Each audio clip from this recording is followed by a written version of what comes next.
কত রাজা বাদশাহ, কত বাড়িওয়ালা, কত গাড়িওয়ালা, কত সম্পদের মালিক। রাজা বাদশাহ দেখলাম থাকতে পারলো না। कैसे कैसे ताजदारा बादशाह चल गए, ओ खजीना बाला खाना शान शौकत क्या हुए, ओ खजीना बाला खाना शान शौकत क्या हुई। কত রাজা বাদশাহ দেখলাম। ও সোনার গায়ের ভাইরা, কত রাজা বাদশাহ দেখলাম কবরের মধ্যে ঘাস উঠে গেছে, ওই ঘাস গরুয়ে খাইতেছে। আসেনি? যার দাপুরে এলাকায় থাকা যাইতো না, যার দাপুরে এলাকার মানুষ আতঙ্ক হইয়া থাকতো, সব রাইখা খালি হাতে খবর চলে গেছে, নিতে পারে নাই। জুড়ে ঘন ঠিক কিনা? অল্প কিছুদিনের জন্য আল্লাহ দুনিয়াতে পাঠাইছে। এই আল্লাহর বান্দা অল্প কিছুদিনের জন্য 50 বছর 60 বছর, এখন তো মানুষ 70 বছর হায়াত বড় কম পায়, ঠিক কিনা? 50 থেকে 60 65 বছরের মধ্যে মানুষ কুরিয়াল কুরআন ফাস্তাজহারাহু ফাআহাল্লা হালালাহু ওয়া হাররামা হারামাহু আদখালাহুল্লাহুল জান্নাহ ওয়া শাফাআহু ফি 'আশারাতিন মিন আহলি বাইতিহি কুল্লুহুম ক্বাদ ওয়াজাবাত লাহুন নার। সাদাকাল্লাহু মাওলানাল আযীম ওয়া সাদাকা রাসূলুহুন নাবিয়্যুল কারীম ওয়া নাহনু আলা যালিকা মিনাশ শাহিদিনা ওয়াশ শাকিরিন ওয়ালহামদুলিল্লাহি রাব্বিল আলামিন। সুবহানাকা লা ইলমা লানা ইল্লা মা 'আল্লামতানা ইন্নাকা আনতাল আলীমুল হাকীম। রব্বি ইশরাহ লি সাদরি ওয়া ইয়াসসির লি আমরি واحلل عقدة من لساني يفقه قولي। জিকির করি লা ইলাহা ইল্লাল্লাহ, লা ইলাহা ইল্লাল্লাহ, লা ইলাহা ইল্লাল্লাহ, ইল্লাল্লাহ, লা ইলাহা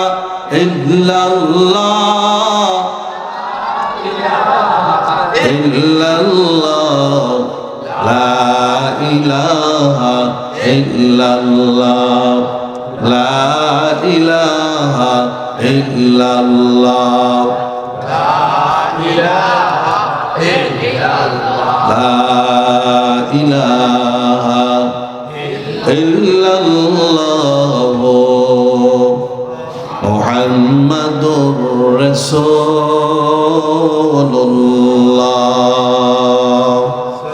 সাল্লাল্লাহু আলাইহি ওয়াসাল্লাম।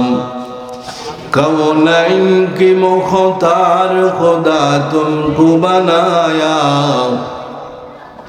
कौनैन की मुख्तार खुदा तुमको बनाया, उम्मत की निगाहबान खुदा तुमको बनाया, उम्मत की निगाहबान खुदा तुमको बनाया। हर वक्त है मेरी सर में है सौदाए मदीना, दाए में है मेरे दिल में तमन्ना तमन्नाए मदीना दायम है मेरे दिल में तमन्नाए मदीना।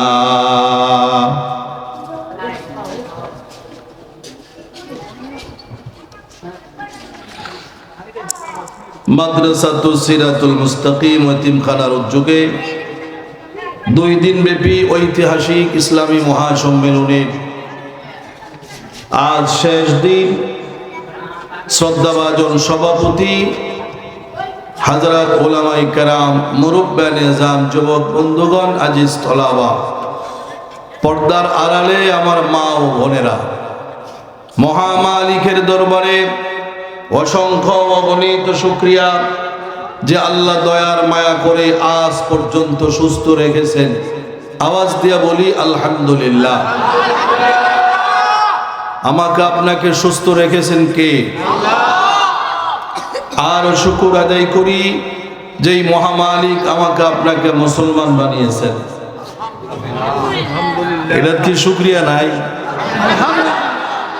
মুসলমান কে বানাইছে?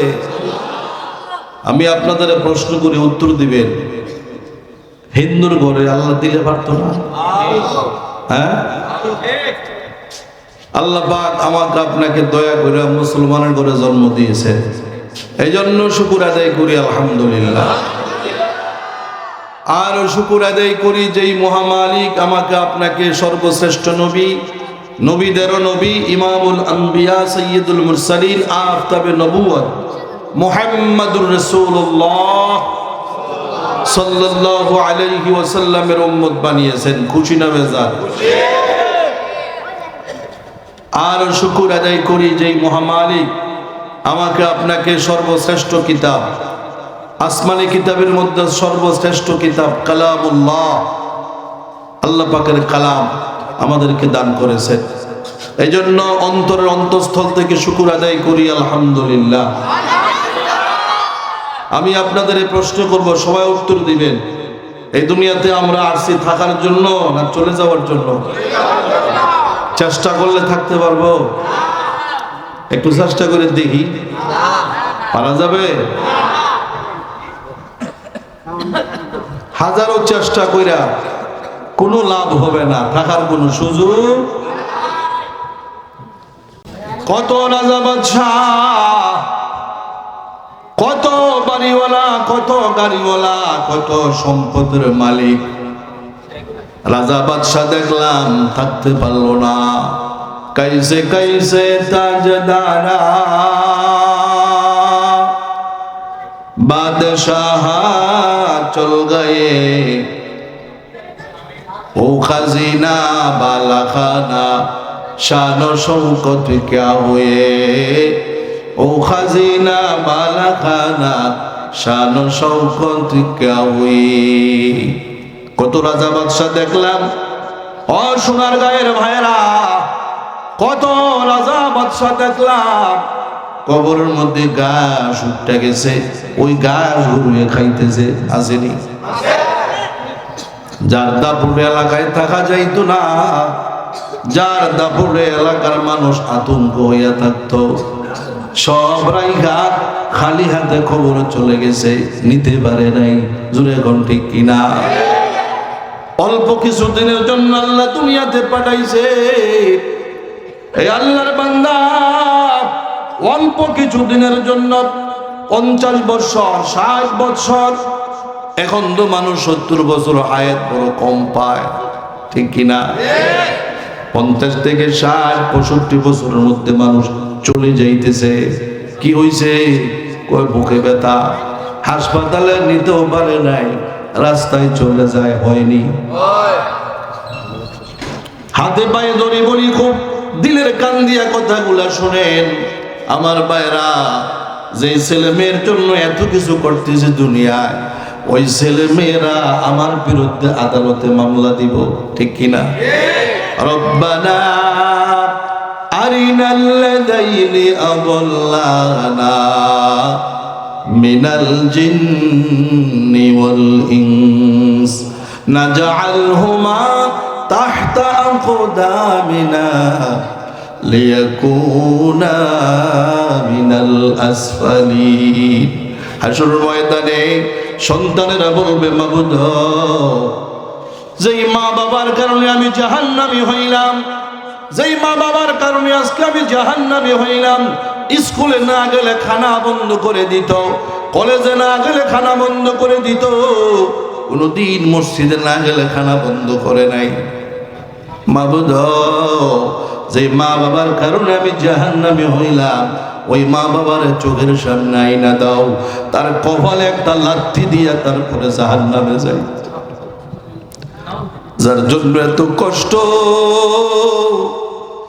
কত মানুষ সকালে ফজর নামাজ পড়ে বের হয়, নাস্তাটাও মুখে দেয় না, দুপুরে খানাও খায় না, একেবারে আসরের সময় শুকনা মুখটা নিয়ে বাসায় এসে তারপরে খানা খায়। এই সংসারের জন্য, ঠিক কিনা? কত আমার আম্মা জানেরা আছে, কত মহিলা সকাল থেকে সন্ধ্যা পর্যন্ত সারাদিন কষ্ট করে নাস্তাটাও খাইতে পারে না, ঠিক মতো তো করে খানাও খাইতে পারে না, শুধু ছেলে মেয়ের জন্য এত কষ্ট আর মেহনত করে, আছে না নাই? এই সন্তান যদি হাসরের দিন আমার বিরুদ্ধে মামলা দেয়, আমি আর কোথায় যাব, কার কাছে মুখ দেখাইব? জোরে কোন, ঠিক কিনা?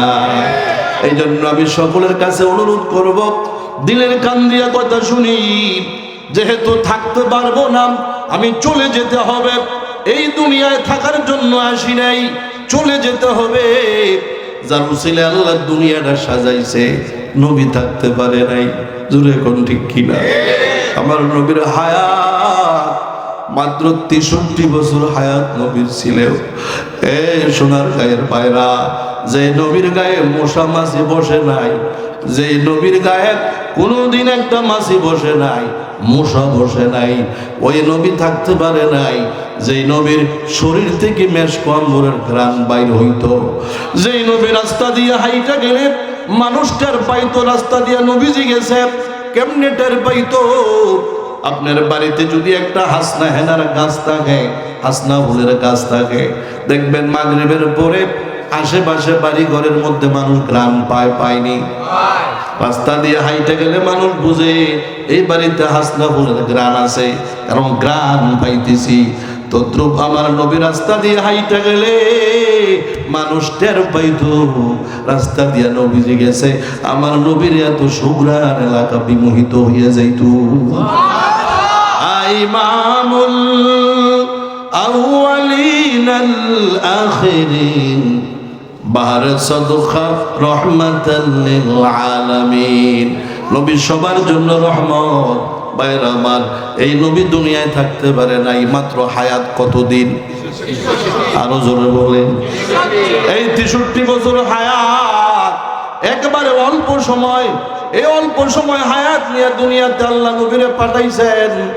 যান উম্মতের কাছে আপনি যান, উম্মতের সাথে দেখা সাক্ষাৎ করেন, উম্মতের দুঃখে দুঃখী, উম্মতের সুখে নবী সুখী, উম্মতের দুঃখে দুঃখী। ও সোনার গায়ের বাইরা, কতবার দিনের বেলা খানা খান, রাতের বেলাও খানা খান। কত মানুষ রাতে দিলে কতবার খানা খায়। আমার নবী 2 দিন 3 দিনের ভিতরে 2টা খেজুর, একটা খেজুর, 1 গ্লাস পানি, এতটুকু খাইয়া নবী সময় কাটাইছে। উম্মতি করতে করতে জীবন শেষ করে দিছে, ঠিক কিনা? নবীর ঘরে কোনো চুলায় আগুন ধরে নাই। আল্লাহর নবীর চুলায়, ঘরের চুলায় কোনো আগুন ধরে নাই। 15 দিন 20 দিন 1 মাস পর্যন্ত ঘরের চুলায় আগুন ধরে নাই। হযরত আয়েশা, মুসলিম শরীফের হাদিস, হযরত আয়েশা বলে, একদিন রাত্রের বেলা আমি শুয়ে আছি, আমি টেনশনে পড়ে গেলাম, ঘরে খাবার নাই। নবী যদি খালি পেটে ঘরে আসে, কি খেয়ে রাত্রে ঘুমাবে? সকাল থেকে সন্ধ্যা পর্যন্ত সারাদিন রাষ্ট্রীয় কাজ করে আমার নবী যখন বাসায় ঢুকলেন, হযরত আয়েশা বলে, আমি ঘুমন্ত বাপ, আমার একটু ঘুম চলে আসছে আমার চোখে, আমি ঘুমন্ত ভাব নিয়ে আমি বিছানায় শুয়ে পড়ছি। নবী আমার ডাক দেয় নাই। মনে করছে সারাদিন আয়েশাও তো কষ্ট করছে, আমি যেমন করছি উনিও তো কষ্ট করছে, আমার ডাক দেয় নাই। আস্তে করে নবীজি ঘরে ঢুকে গেলেন। ঢুইকা দেখতেছে খাবার কোন জায়গায় আছে। তালাশ করতে গিয়া দেখে কোনো খাবার নাই, দুইটা শুকনা খেজুর। এই দুইটা খেজুর নবী মুখে দিয়া নামাজে দাঁড়াইয়া গেছেন। এমন লম্বা রুকু, এমন লম্বা সাজদা। হযরত আয়েশা বলে আমি তাকায়া দেখি নবীর চোখের পানি যায় নামাজ ভিজিয়া গেছে। নামাজের মধ্যে নবীজি নামাজ পড়া সাজদার মধ্যে পড়া কাঁদতেছে, আল্লাহ না জানে আমার উম্মত জাহান্নামে যায়, আল্লাহ আমার উম্মতরে মাফ করে দাও, আমার উম্মতরে মাফ করে দাও।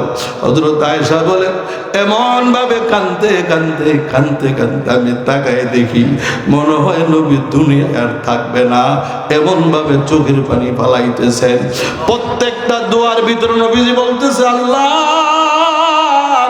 আমার উম্মতকে মাফ করে দাও, আল্লাহ আমার উম্মতকে মাফ করে দাও, আল্লাহ আমার উম্মতকে মাফ করে দাও। আমার ভাইরা, যেই নবী দুনিয়াতে আসছেন আল্লাহ পাঠাইছেন নবীদেরও নবী, নবীদেরও নবী। উনি বেশি দিন থাকতে পারে নাই, মাত্র 63 বছর ছিলেন। জোরে কোন ঠিক কিনা?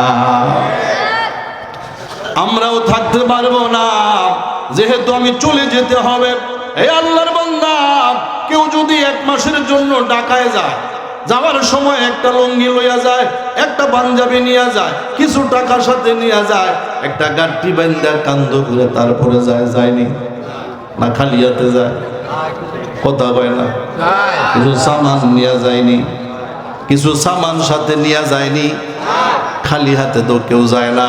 থাকবো মাত্র 1 মাস, 1 মাসের জন্য যদি সামান সাথে নেওয়া লাগে, যে দুনিয়ার শুরু আছে শেষ নাই, এটার জন্য কি সামান লাগে না? সামান লাগে না? আল্লাহর বান্দা কি সামান তৈরি করছেন, কি নিয়ে কবরে যাবেন? মাঝে মাঝে বালিশের মধ্যে মাথাটা রাগাইয়া একটু চিন্তা করেন, হায় রে সারা জীবনটা তো শেষ করে দিলাম দুনিয়া দুনিয়া করতে করতে, বাড়ি বাড়ি গাড়ি বাড়ি ছেলে মেয়েদের জন্য দুনিয়াটা তো শেষ করে দিলাম, আমার জন্য তো কোনি সংগ্রহ করতে পারলাম না, একেবারে শূন্য হাত। এই হাতে যদি কবরে যায় আল্লাহর কেমনে চেহারাটা দেখাইব? জোরে কোন ঠিক কিনা? আরে আকল না হো গাফিল तुझे दुनिया से जाना है कि एक दिन अपने मुँह खुदा को भी दिखाना है कि एक दिन अपने मुँह खुदा को भी दिखाना है। এই চেহারাটা আল্লাহর সামনে দেখাইতে হবে নি রে ভাই? আল্লাহর সামনে দাঁড়াইতে হবে কি হবে না? কেমনে দেখাবো? নাই তো কোনো পুঁজি, নাই তো কোনো পুঁজি। আমার ভাইরা কোনো বুঝি নাই। আবু বকরের মতো একজন সাহাবী যদি কাঁদতে কাঁদতে রাতের বেলায় চোখের পানি দিয়া মুখ বাসায় দেয়, আমি আপনি কয় ফোঁটা চোখের পানি ফালাইলাম? হযরত ওমরের মতো সাহাবী যদি কাঁদতে কাঁদতে রাতের বেলায় জীবন শেষ করে দেয়, আমি আপনি কয় ফোঁটা চোখের পানি ফালাইলাম? হযরত আবু যর কাঁদতে কাঁদতে জীবনে সংসার করে নাই, আবু যর বাড়ি বানায় নাই, বাড়ি ঘর তৈরি করে নাই, শুধু চোখের পানি ফেলাইতে ফেলাইতে জীবনটা শেষ করে দিছে। সোনার গায়ের আম্মা জানেরা, আমার ভাইয়েরা, কয় ফোঁটা চোখের পানি আল্লাহর জন্য আপনি ফেলাইলেন? যে আল্লাহ আমার জন্য কত নেয়ামত দুনিয়াতে দিয়েছে, আল্লাহ পাক কোন নেয়ামত আমার জন্য কম দেয় নাই। আমি কি খাবো, কি পানাহার করব, কেমনে দুনিয়ায় থাকবো, যা কিছুর দরকার আল্লাহ সব দিয়েছেন। জুড়ে কোন ঠিক কিনা? মায়ের পেটে যখন ছিলাম তখন আল্লাহ আমারে কত লালন পালন করছে, কত সুন্দর পরিবেশে, যেখানে কোনো বাতাস যায় না, যেখানে কোনো জীবাণু নাই, এমন পর্দার ভিতরে আল্লাহ আস্তে আস্তে আমারে বড় করলেন। এরপরে আবার যখন দুনিয়াতে পাঠাইলেন, এরপরে আমার পাঠাইবার আগে আমার রিজিকটা আগে আল্লাহ মায়ের বুকে আল্লাহ ফিট করছে, ঠিক কিনা? আমি দুনিয়াতে আসার আগে আমার মায়ের বুকে আমার খাবার আল্লাহ রেডি করে রাখছে। জোরে কোন ঠিক কিনা? এ সোনার গায়ের ভাইরা, আমার জন্য আল্লাহ কেমন খাবার রাখছে তাফসীরের মধ্যে অনেক লম্বা ব্যাখ্যা, সব বলা যাবে না। বান্দা দুনিয়াতে আসার আগে আল্লাহ ওখানে মায়ের বুকের মধ্যে কুদরতি ফ্লাক্সের ব্যবস্থা করছেন, না গরম না ঠান্ডা। বেশি ঠান্ডা দিলে নিউমোনিয়া হয়ে যাবে, আবার বেশি গরম দিলে আমার বান্দা খাইতে পারবে না।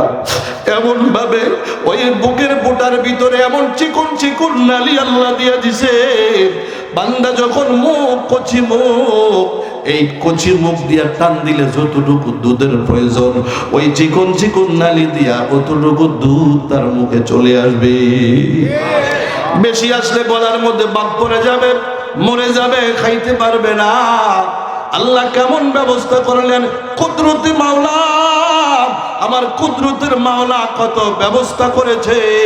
আমি দুনিয়াতে আসার আগে সব ব্যবস্থাপনা আল্লাহ কইরা কুম্মা নুখরিজুকুম তিফলা, মায়ের পেট থেকে বাচ্চার আকারে আল্লাহ দুনিয়াতে নিয়ে আসলেন। জোরে কোন সুবহানাল্লাহ। আয়েশা, হায় রে ভাই, গরুর বাচ্চাটা মায়ের পেট থেকে দেখবেন পড়ার পরে কেউ তারে ধরতে হয় না, নিজে নিজে দাঁড়ায়া যায়। দাঁড়াইয়া মায়ের দুধ কোন জায়গায় নিজে নিজে উইঠা গিয়া গুতা মারে দেয়নি। ছাগলের বাচ্চাটা নিজে নিজে উইঠা মায়ের কোন জায়গায় দুধ ওখানে গিয়া সে বুঝে, ওখানে গিয়া গুতা মারে, গুতা দিলে দুধ আসবে সে বুঝে। এই জ্ঞান কে দিছে? আমার আপনার বাচ্চা তো এগুলি বুঝে না। এই গরু ছাগলের বাচ্চার চাইতে আমার বাচ্চাটা দুর্বল। জোরে কোন ঠিক কিনা? আল্লাহ দুর্বল বানাইয়া পাঠাইছে, বানাইছে দুর্বল কিন্তু শ্রেষ্ঠ। সমস্ত মাখলুকাতের মধ্যে আশরাফুল মাখলুকাত মানুষ, ঠিক কিনা? দাদিরা নানিরা আদর যত্ন কইরা মায়ের বুকে লাগাইয়া দেয়, আস্তে করে দুধ পান করে আস্তে আস্তে যখন বড় হয়, আর পরে দেখবেন কচি দাঁত, নরম নরম দাঁত মুখে আল্লাহ লাগাইয়া দিছে। সুবহানাল্লাহ। নরম নরম দাঁত, শক্ত দিলে আবার অসুবিধা। নরম নরম দাঁত 4-5 বছর পরে আবার এই দাঁত ফালাই দেয়, আবার শক্ত দাঁত দেয়। কে দেয়? কে দেয়? আমাদের দেশে একটা রেওয়াজ আছে, দাঁত ফুলে গেলে দাদিরা নানিরা দাঁতরা হাত দিয়া কয় নিয়ে দাঁতরা নিয়ে এটা দা ফালাই দিবি। আর কবি, ইন্দুর রে ইন্দুর, আমার এই নরম দাঁত নিয়ে আমার শক্ত দাঁত দিবি। কয় নিও? আচ্ছা, ইন্দুরের দাঁত দেয়? দাঁত দিছে কেনা? এই যে কথাটা কইল, একটা শিরিক গুণ হয়েছে না? দাঁত দিছে কে? দাঁত না হইলে বুঝতেন কেমন লাগে, খাইতে পারতেন না দাঁত না থাকলে। যদি এখন ঠিক কিনা? আল্লাহ দাঁত দিছে নরম ফালাইয়া, আবার শক্ত দাঁত দিছে। এরপরে শক্ত দাঁত পাইয়া আল্লাহর নেয়ামতের অভাব নাই, সব খাইতে পারি। যদি এখন ঠিক কিনা? এই যে গরুটা জবাই করে আপনি খান, গরু গিয়ে হাসুরের দিন মামলা দিব? মামলা দিতে পারবো না, কারণ বানাইছে মানুষের লেগে। জোরে এখন ঠিক কিনা? এই কবুতরের বাচ্চাটা, কবুতরের মা কত কষ্ট কইরা খানা খাইয়া আবার ভিতরতে খানাটা বের করে কত কষ্ট কইরা এইভাবে তার পাখা জারি দিয়া খাবারটা বের করে বাচ্চার মুখে দিয়া কত আদর কত যত্ন সহকারে বাচ্চাটা বড় করে, ওই বাচ্চাটা কাইরাই না জবাই করে খাইয়া বালাই। হাসুরের দিন কোনো মামলা নিবে না। আল্লাহ বলবে বানাইছি মানুষের উপকারের লেগিয়া। সুবহানাল্লাহ। কোন যত মাখলুকাত দুনিয়াতে আছে সমস্ত মাখলুকাত মানুষের খাদেম। আল্লাহ বলে বানাইছি মানুষের খেদমতের জন্য। ও বান্দা, 18,000 মাখলুকাত তোর খেদমত করবে, এই জন্য আমি মাখলুকাত বানাইছি। আর তোরে বানাইছি আমি মাওলার গোলামি করার জন্য। সবাই তোর গোলামি করবে আর তুই আমার গোলামি করবি। সুবহানাল্লাহ। আরো জোরে সুবহানাল্লাহ। হিসাব দেওয়া লাগতো, উভয় ছিল আমাদের, উভয় ছিল কোনো। হাসপাতালে যারা গিয়ে দেখছেন অক্সিজেন যে কিনা নাকে লাগা, এত বড় বড় ডিব্বা দিয়া অক্সিজেন কিনা কত টাকা লাগে। আমরা যে অক্সিজেন ব্যবহার করতেছি, এই যে অক্সিজেন ব্যবহার করে আমরা জীবিত আছি, কয়টা টিয়া দিয়েছেন আল্লাহ? এই অক্সিজেন ফ্রি করছে কে? আল্লাহ। আমার ভাইরা, আল্লাহর কত নেয়ামত, হিসাব নাই কোনো। আল্লাহ নিজেই বলছে লা তুহসুহা, হিসাব করে কুলাইতে পারবা না। সুবহানাল্লাহ। কোন হিসাব নাই, হিসাব একদিন আল্লাহ লইব, যেই দিন কড়াই গন্ডা হিসাব দেওয়া লাগবো। জোরে কোন ঠিক কিনা? কড়াই গন্ডা মাঝে মাঝে গরু একটু আল্লাহ আমি দুধ বাচ্চারা খাওয়াইতে পারি না, তোমার বন্দায় বাচ্চা দুধটা লয়ে যায় গা, থানু হিসাব লেখছে ওনার কি যাবে। গরু বলে আল্লাহ আমি দুধ বন্ধ করে দেই, আল্লাহ ধমক দিয়ে বলে না বন্ধ করতে পারবি না, আমার বন্দারে তুই দিবি, তুই ওইলি খাদেম, আমার বন্দারা খেদমত করবি, তোর কাম মেসিয়ারি করা, বন্ধ করবি না। মাঝে মাঝে গাছে বলে আল্লাহ ফল দেওয়া বন্ধ করে দেই, আল্লাহ বলে না ফল দেওয়া বন্ধ করবি না। সাগরে বলে আল্লাহ মাছ দেওয়া বন্ধ করে দেই, না বন্ধ করবি না। এভাবে প্রত্যেকটা মাখলুকাত আল্লাহর কাছে বলে আল্লাহ তোমার বন্দারে বন্ধ করে দেই, আল্লাহ বলে না তোরা হলি মেসিয়া, মেসের কাজ হলো দেওয়া আর কেশের কাজ হলো টাকা নেওয়া। কথা কয় না? আরো সহজে একটা মিসাল দিলে বুঝবেন। আপনারা সোনারগাঁওতে আমরা যখন নাকি কইলে যাই, দেখেন হাইওয়ার পাশে বড় বড় হোটেল আছে, আসেনি? দেখবেন একটা লাল কাপড় লইয়া একজন দাঁড়াইতে হয়, ডাকে ডাকে নিও এমন করে কি কয়, আইয়েন আউন মানে কি খাওন, দুরাগন ঠিক কিনা ডাকতেছে আসেন আসেন। তো মানুষের দেশ গ্রামে আপনাদের এই এলাকার সিরাতে মুস্তাকিমের পার্শ্বের বাড়ি এক সরল সোজা মানুষ, এবারে গাড়ি কি সুন্দর ডাকতেছে, পেটের ফেটে এমন ক্ষুধা, যখন কাছাকাছি গেছে চাচা হোটেলে ঢুকেন খানা খেয়ে যান, এবারে কই মাশাআল্লাহ এই মানুষটি বড় ভালো, শ্বশুর বাদ গেলে তো আপ্যায়ন করে না মাশাআল্লাহ। একজনে কয়ে চাচারে ফ্যানটা লাগাই দে, আরেকজনে কয় প্লেটটা ধুয়ে দে, আরেকজনে কয় খাসি দে, আরেকজনে কয় মুরগি দে, আরেকজনে কয় চিংড়ি মাছ দে। চাচাই যে খুশি হয়েছে মাশাআল্লাহ রে মানুষটি বড় ভালো, ইচ্ছা মতো সামনে দিছে না, সবার সব খাবার সামনে টেবিলে সাজাইছে। দেখে কয় শ্বশুর বাড়ি কতবার গেছি এমন খানা দিছে না, আরে মানুষটি বড় ভালো রে। সবাই যখন সমান না ভাই যা মেসের মধ্যে দুইটা চালাক চতুর আছে না, ঘুমাই গেছেন চালাক চতুর আছে না, কেশিয়ারের কাছে গিয়ে কয় স্যার এই যে খাবার দি তারে দিলাম লক্ষণ তো বেশি ভালো না, টিয়া তো নাই পয়সা নেই, মেসিয়ারে এমন ধমক দিছে কেশিয়ারে, তোর কাজ হলো মেসিয়ারি করা, পকেটে টাকা না আসে না আসে আমার কাম, তোর এখন ঠিক কিনা? খাসি চাইলে খাসি দিবি, গরু চাইলে গরু দিবি, হ্যাঁ যা চাইবো তা দিবি, ইচ্ছা মতো তার তোর কাম দেওয়া আর আমার কাম টাকা নেওয়া, তোর এখন ঠিক কিনা? খাইয়া টাইয়া এই দরজাটা দিয়ে আইব, কথা কয় না কেশিয়ার জন্য বইয়াতে যেমন লাগে না, না অন্য কোনো দরজা আছে? এমন যেমন লাগবো গেলে কয়টা বর্তা খাইছে, কয়টা খাসি, কয়টা মুরগি, কয়টা গরু খাইছে, হিসাব কইরা কড়াই গন্ডায় হিসাব কইরা তারপরে ছাড়া হবে, তোর এখন ঠিক কিনা? আল্লাহ পাক ডাকদা বলে তোরা হুলি মেসিয়ার, ও গাছ সময় মতো ফল দিবি, গরু সময় মতো দুধ দিবি, তোদের কাজ হলো মেসিয়ারি করা, দেওয়া বন্ধ করবি না। হাসরের ময়দান যেদিন কায়েম হবে, আমি আল্লাহ যেদিন বিচারক হব, ওই দিন কড়াই গন্ডায় হিসাব কইরা জান্নাত জান্নামের ফয়সালা আমি আল্লাহ ঘোষণা দিব। হে আল্লাহর বান্দা, হিসাব দিয়া যদি জান্নাতে যাওয়া লাগে, হিসাব দিয়া জান্নাতে যাইতে পারবো না। কত কঠিন হাসরের ময়দানটা, কেউ কারো পরিচয় দিবে না। ও সোনার গায়ের বাইরা, আমি গিয়েছিলাম হাতিয়া সন্দ্বীপে, মাহফিল ছিল, আমার সাথে ডাক্তার মুশতাক সাহেব ছিলেন। হাতিয়া সন্দ্বীপ যাওয়ার পর একটা কাহিনী শুনে আমার চোখের পানি অজস্রে পড়ছে। আল্লাহর এক বান্দা বলে, হুজুর আমার দুইটা মেয়ে আমি কোলে নিয়া জাহাজে গেলাম, আমি চট্টগ্রাম যাব, জাহাজে পার হইতেছি। কিছুক্ষণ পর যখন কাল বৈশাখী জ্বর শুরু হয়েছে, আইরে জাহাজটা আস্তে আস্তে পানি উঠতেছে, সিদ্ধান্ত নিলাম মনে হয় আর বাঁচতে পারবো না। সবাই জাহাজ থেকে লাফায় পড়ে গেল। আস্তে আস্তে জাহাজটা পানির নিচে চলে গেছে। আমার সাথে দুইটা বাচ্চা, আমার দুইটা মেয়ে। একটা মেয়ের বয়স হলো মাত্র 5 বছর, আরেকটা বাচ্চার বয়স হলো 2.5 বছর। একেবারে ছোট বাচ্চা 2.5 বছর না, বড় বাচ্চার বয়স হলো 7 বছর, আর ছোট বাচ্চার বয়স হলো 5 বছর। উনি বললেন, বড় মেয়েটা আমার ধরতে দইরা আমার এমন ভাবে চিৎকার দিয়ে বলে, আব্বু আমার কিন্তু চাইরো না, আমার চাইরা দিলে তো আমি পানির নিচে চলে যাব।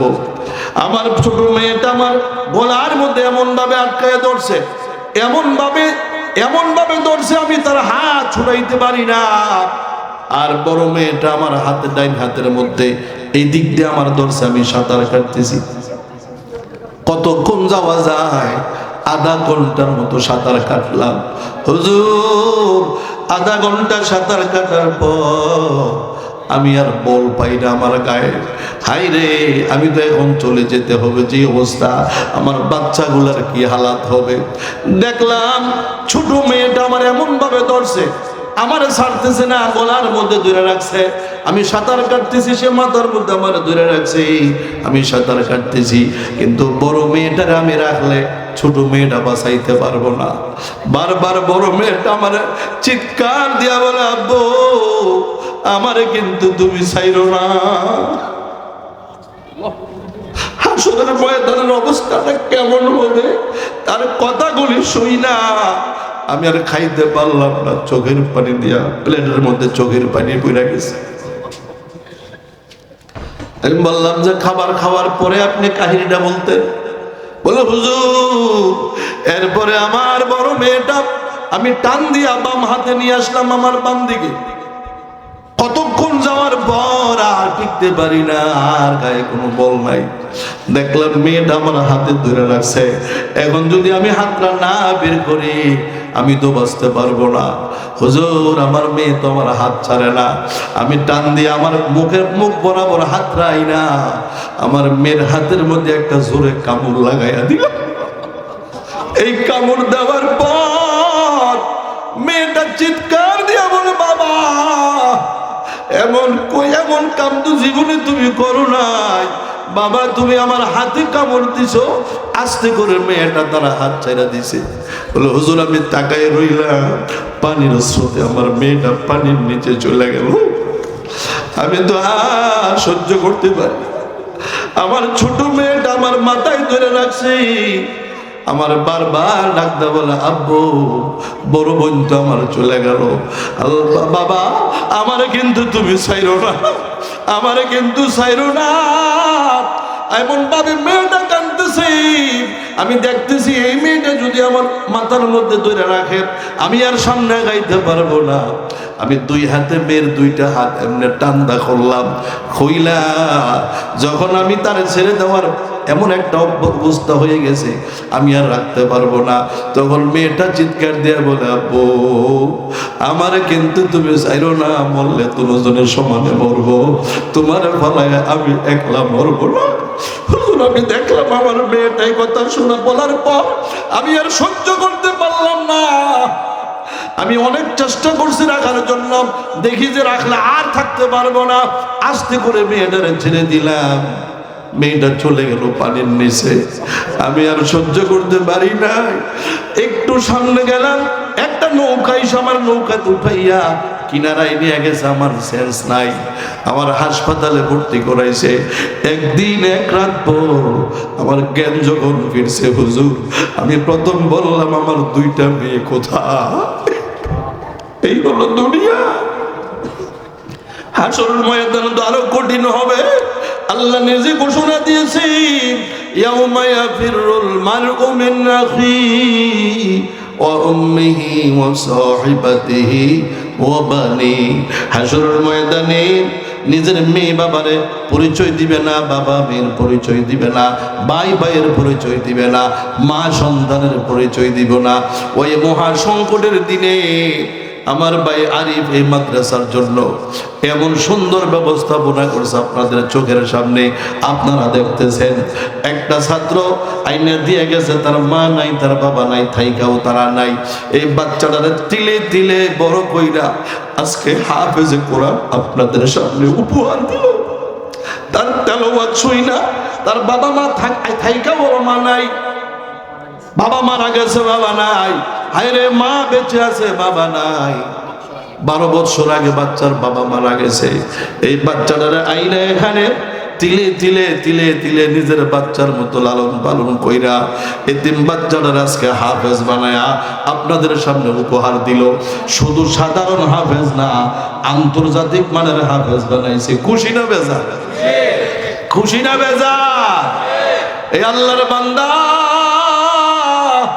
কি জায়গা কি বানাইলো, কি জায়গা কি সোনার থাল বানাইছে আপনাদের সহযোগিতায়। আল্লাহর কসম করে একটা কথা বলে যাই, যারা অর্থ দিয়েছেন এই প্রতিষ্ঠানে একটা টাকাও বিফলে যাবে না, একটা টাকাও বিফলে যাবে না। ওই হাসরের ময়দানে কঠিন মুসিবতের দিন এই টাকাটা আপনার কাছে আপনার পক্ষে আল্লাহর দরবারে সুপারিশ করবে। মাবুদ, তোমার বান্দায় রক্ত মাখা পয়সা মাদ্রাসায় দিয়েছিল, ওই টাকা পয়সা খরচ করিয়া আমরা হাফেজ হইলাম, আমরা আলেম হইলাম। বাবার ক্ষমতা ছিল না, মায়ের ক্ষমতা ছিল না, আল্লাহ মাদ্রাসায় হওয়ার কারণে আমরা তো লেখাপড়া করে হাফেজ হইতে পারছি। আল্লাহ, যাদের অবদানে আমরা হাফেজ হইলাম, মানুষ হইলাম, তাদের ফালাইয়া আমরা কখনো জান্নাতে যাব না, জান্নাতে যাব না। আল্লাহ তখন বলবে, তুমি যাদের কথা বলতেছ এরা তো জাহান্নামী। আল্লাহ, জাহান্নামী দেখেই তো বলতেছি, তাহলে তো বলার কোনো প্রশ্নই ছিল না। জাহান্নামী বিদায় বলতেছি, আমার সাথে জান্নাতে দাও, নাইলে আমি তোমার জান্নাতে কদম দিব না। তখন হাসরের ময়দানে আল্লাহ বলবে, এই হাফেজ কোরআনের সঙ্গে যারা সম্পর্ক ছিল ওরা দাঁড়াও, তার সাথে তোমরাও জান্নাতে চলে যাও। এই সোনার গায়ের ভাইরা, বাবার সম্পর্ক নাই, মায়ের সম্পর্ক নাই, বংশের সম্পর্ক নাই, কোথায় তার বাড়ি? বরিশাল। আপনাদের এই এলাকায় আইসা যে ছেলেটা হাফেজ হইল, আলেম হইল, আল্লাহর কসম করে বলি, একটা ছাত্রের উসিলায় এমনও হতে পারে হাসরের ময়দানে আল্লাহ পাক আপনাকে জান্নাতের মেহমান বানাইতে পারে। জোরে কোন ঠিক কিনা? এই আল্লাহর বান্দা, আল্লাহর কোরআন এই মাদ্রাসায় পড়ায়। আজকেও প্রায় 9 জন ছাত্র পাগড়ি দিব, আলহামদুলিল্লাহ বলেন। আজকেও 9টা ছেলের মাথায়, 9টা ছেলের মাথায়, আল্লাহ কেমন আছে, আজকেও 9টা ছেলের মাথায় পাগড়ি পরানো হবে হাফেজে কোরআন। 9টা ছেলে, 9টা ছাত্র হাফেজে কোরআন হয়ে গেছে, আলহামদুলিল্লাহ। এদের মাথায় আজকে আপনাদের সামনে পাগড়ি পরাবে। খুশি না বেজার? খুশি না বেজার? এই আল্লাহর বান্দা, এই পরিবেশ করতে যাইয়া, এই জায়গা ভরাট করতে যাইয়া, ঘর বানাইতে যাইয়া, বিল্ডিং করতে যাইয়া পরিবেশ করতে হয়, উস্তাদদের বেতন দিতে হয়, ছাত্রদের খাবার দেওয়া লাগে। খাবার ছাড়া তো ছাত্র লেখাপড়া করতে পারে না। খাবারও দেওয়া লাগে, কিতাবও দেওয়া লাগে, চিকিৎসাও করা লাগে, কাপড়ও দেওয়া লাগে। আপনি 5 জনের সংসার চালান, কত কষ্ট আর কত মেহনত, কত পরিশ্রম। আমার ভাইয়েরা, এটা একটা সংসার 5 জনের সংসার না, প্রায় 200 মানুষের সংসার। জোরে কোন ঠিক কিনা? প্রতিদিন খাবার লাগে, প্রতিদিন বাজার লাগে, উস্তাদের বেতন দেওয়া লাগে, ছাত্রদের কিতাব দেওয়া লাগে, ছাত্রদের চিকিৎসা লাগে, কাপড় লাগে। এত কিছু করার পর এই সুন্দর একটা পরিবেশ সোনার গায়ের মানুষ পাইছে। খুশি না বেজার? কি জায়গা কি বানাইছে। আমি আরিফের জন্য দোয়া করে যাই, আল্লাহ তার মা বাবা, তার আত্মীয় স্বজন যারা কবর দেশে আছে, এটার উসিলায় যেন আল্লাহ সকলকে জান্নাতের মেহমান বানায় দেয়, বলেন আমিন। আজকে প্রায় 8 লাখ টাকার উপরে ঋণ করছে এই মাদ্রাসা করতে যাইয়া, 8 লক্ষ টাকার উপরে ঋণ। এই আল্লাহর বান্দা, যেই ছেলের জন্য বাড়ি বানাইছেন, যেই ছেলের জন্য বিল্ডিং সাজাইলেন, যেই ছেলের জন্য আপনি জায়গা খরিদ করলেন, এই ছেলে তো আপনার কবরে যাবে না, হাসরের ময়দানে আপনার জন্য সুপারিশ করবে না। আলেম যদি হয়, হাফেজ যদি হয়, তাইলে সুপারিশ করবে। ভালো সন্তান যদি হয়, সুপারিশ করবে। এ আল্লাহর বান্দা, এমন কিছু কাজ কইরা যান যে কাজের উসিলায় আপনি কবরে গেলে আপনার কবরে যেন এখান থেকে সওয়াবের ব্যবস্থা হয়। জোরে কোন ঠিক কিনা? আমি চাই নবীর ঘরের ঋণটা পরিশোধ করবেন আপনারা। নবীর ঘরের ঋণটা আপনারা পরিশোধ করবেন। নবীর ঘরের ঋণ যদি আপনারা পরিশোধ করতে পারেন, হাসরের দিন নবীজির হাতে গলায় ফুলের মালা পরাইয়া দিব। আমিন বলেন, আমিন বলেন। একজন আল্লাহর বান্দা আমি চাই আজকের মাদ্রাসার মাহফিলে আমার পরে মুফতি দেলোয়ার সাহেব, অনেক বড় আল্লাহওয়ালা, অনেক বড় একজন আল্লাহওয়ালা, হাজারো লাখো ছাত্রের উস্তাদ, লাখো আলেমের উস্তাদ হুজুরে আসতেছেন। এই মাদ্রাসায় সবক আইসা হুজুরে দেয়, এবং কলিজা দিয়ে দোয়া করে যায় মাদ্রাসাটার জন্য। হুজুর আসতেছে ইনশাআল্লাহ। আমি আপনাদের মাঝে এক